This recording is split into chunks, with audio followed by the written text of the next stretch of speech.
India के जो national security adviser हैं अजीत डोवल साहब, उन्होंने बेसिकली ये जारी बात है, he is an architect behind all this, कि किस तरह जो है वो रिलेशनशिप को, मैरीटाइम नेबर्स को किस तरह इकट्ठा करना है और चैलेंजेस को किस तरह करना है। और वो कह रहे हैं कि हम फर्स्ट रिस्पॉन्डर्स हैं, हम फर्स्ट रिस्पॉन्डर्स हैं। और ये इस दफा की ये बात हो रही है कि इंडिया ने ये प्रपोज किया है कि जो कोस्ट गार्ड्स के जो हेड्स हैं उनका भी इस दफा इंटरेक्शन होना चाहिए, सिर्फ नेशनल सिक्योरिटी लेवल पे नहीं होना चाहिए। और नारकोटिक्स के हवाले से कोऑपरेशन, नारकोटिक्स ट्रैफिकिंग, इंडिया कहता है उनका बहुत बड़ा मसला है। अच्छा, नारकोटिक्स सबका मसला, पाकिस्तान का मसला, लेकिन पाकिस्तान में ड्यूरिंग, आपको पता है, कोल्ड वॉर, जब पाकिस्तान उस वक्त अफगानिस्तान के हम बने हुए थे, तो अल्हम्दुलिल्लाह यहाँ पे ड्रग कल्चर और क्लैशनकोफ कल्चर तो हमारे यहाँ सारे। एक और बहुत अहम मीटिंग हुई है, और वो मीटिंग हुई है क्वाड की मीटिंग में ये फैसला किया गया है कि यूक्रेन जैसे हालात इंडो पैसिफिक में नहीं होने दिए जाएंगे। इसका क्या मतलब है? इसका मतलब ये है कि इसका इशारा चाइना की जानिब है। तो क्या चीन ऐसा कुछ सोच रहा है कि वो रशिया और यूक्रेन की इस जंग से फ़ायदा उठाकर, इन हालात का फ़ायदा उठाकर, चाइना भी ताइवान को अपने अंदर इंज़माम करने की कोशिश करे? यानी आप जानते हैं कि चाइना और ताइवान का मसला क्या है। चाइना हमेशा से ये कहता है कि ताइवान उसका हिस्सा है, जबकि ताइवान ये कहता है कि वो एक आज़ाद मुमलिकत है। और इसी के बीच अमेरिका सरकारी तौर पर नहीं, लेकिन एक ख़ास एग्रीमेंट के तहत ताइवान को तहफ़्फ़ुज़ भी देता है। ताइवान की सिक्योरिटी के मामलात अमेरिका के हाथ में। तो ये मसला भी चाइना और ताइवान तक नहीं रहता, ये बढ़कर पहुंचता है दुनिया की उस सुपर पावर तक जो अमेरिका कहलाती है। तो क्वाड की ये मीटिंग, जिसमें अमेरिका, इंडिया,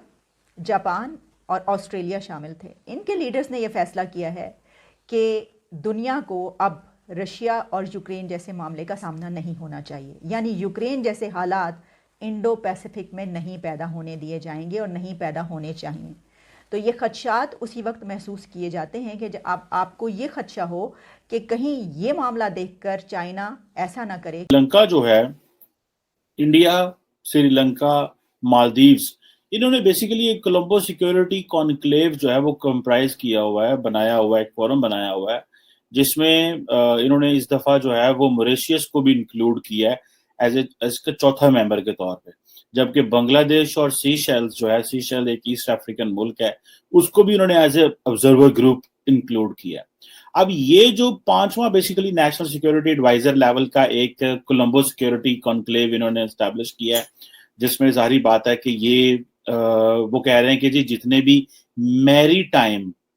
नेशंस हैं ये आपस में कोऑर्डिनेट करेंगे और सिक्योरिटी के हवाले से, काउंटर टेररिज्म के हवाले से जो कोऑपरेशन है वो सारा इधर होगा। अच्छा, यहाँ पे चीजें हैं कि सिक्योरिटी, काउंटर टेररिज्म, रेडिकलाइजेशन, लेकिन एक चीज ध्यान में रखिएगा कि वो भारत जो कह रहा है कि वो मैरीटाइम नेशंस जो हैं, वो एक मैरीटाइम नेबर्स जो हैं उनको साथ लेके चलेंगे। अच्छा, पाकिस्तान भी तो एक मैरीटाइम नेशन है, हमारी भी तो नेवी है, लेकिन इंडिया ने किस तरह खूबसूरती से पाकिस्तान को माइनस कर दिया, और वही सार्क के जो ममालिक हैं, देखें अभी फॉर एग्जांपल इस दफा बांग्लादेश को उन्होंने एज ए ऑब्जर्वर डाल लिया। मॉरिशस, ठीक है, वो एक अफ्रीका, वो इंडियन ओशन का एक कंट्री है। सेशेल्स, चले ठीक है, वो एक छोटा मुल्क है, लेकिन उसकी उन्होंने रेलिवेंस को बरकरार रखा हुआ है। सो इंडिया जो है वो वेस्ट एशिया से, यानी कि साउथ एशिया से निकल के उसने अपने आप को प्योरली इंडो पैसिफिक में ले गया है। और पाकिस्तान, अच्छा, एक तरफ इंडिया जो है बड़ा खूबसूरती से क्वाड के अंदर अपनी एक ग्रेट पावर्स के साथ अपने आप को सिंक कर रहा है, वहां से इंडिया जो है अपनी एक रीजनल जो अप्रोच है उसको भी ले रहा है, क्योंकि आपको पता है कि जो चाइना है वो अपनी एक रीजनल सिग्निफिकेंस जो इंडिया का बैकयार्ड है उस पर वो सारे के सारा फोकस कर रहा है। तो अभी रिसेंटली जैसे चाइनीज फॉरेन मिनिस्टर वांग जी जो है वो भी श्रीलंका का विजिट करके गए हैं, और अभी तक अमेरिकन ने और इंडियंस ने एक बड़ा चाइना का नेगेटिव इमेज डेवलप करने में काफी रोल अदा किया है, और वो बिकॉज ऑफ द लोन्स जो कि देने, जो कि वो देते हैं, फिर वो जो डेवलपमेंट करते हैं उसको फिर वापस पैसा करना पड़ता है, और फिर वो पोर्ट पे जैसे उन्होंने जो राइट्स ले लिए हैं, तो اس طرح کی چیزیں جو ہیں وہ کافی زیادہ چائنیز کو نیگیٹو امیج جو ہے وہ جہاں جہاں پہ، لیکن حکومتیں خاموش رہتی ہیں، حکومتیں کچھ نہیں بولتی، لیکن پبلک لیول پہ چائنا کے نیگیٹو امیج کریٹ کرنے میں انڈیا اینڈ امریکہ اینڈ ویسٹ بڑا کافی حد تک کامیاب ہوا ہے. اور اس میں پاکستان کے اندر بھی یہ معاملات ہیں کہ یہاں پہ حکومتیں جو ہیں وہ خاموش رہتی ہیں، لیکن جو نیچے لیول پہ میڈیا وہ ہلکا پھلکا بولتا رہتا ہے. اب جو میرے لیے جو پوائنٹ آف کنسرن ہے، جس طرح کہ دوستوں میں نے اس کو ریز کیا ہے کہ انشاءاللہ عمران خان صاحب کو تو پتہ ہی نہیں ہے کہ یہ کولمبو سیکیورٹی ڈائلاگ کیا ہے، نہ ہماری سرکار کو پتا ہے. ہمارے فارن منسٹر صاحب تو جلسہ جلسہ جلوس گلی گلی کھیل رہے ہیں اس وقت. وہ تو سندھ سے لے کے وہ ایک جو ہے وہ اپر سندھ سے لے کے جو ہے وہ لوور سندھ تک وہ پہنچ رہے تھے،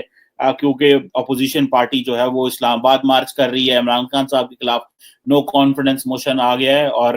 ایک اس وقت عمران خان صاحب کے کہا جا رہا ہے کہ شاید یہ عمران خان صاحب کا آخری مہینہ ہے ایز اے پرائم منسٹر.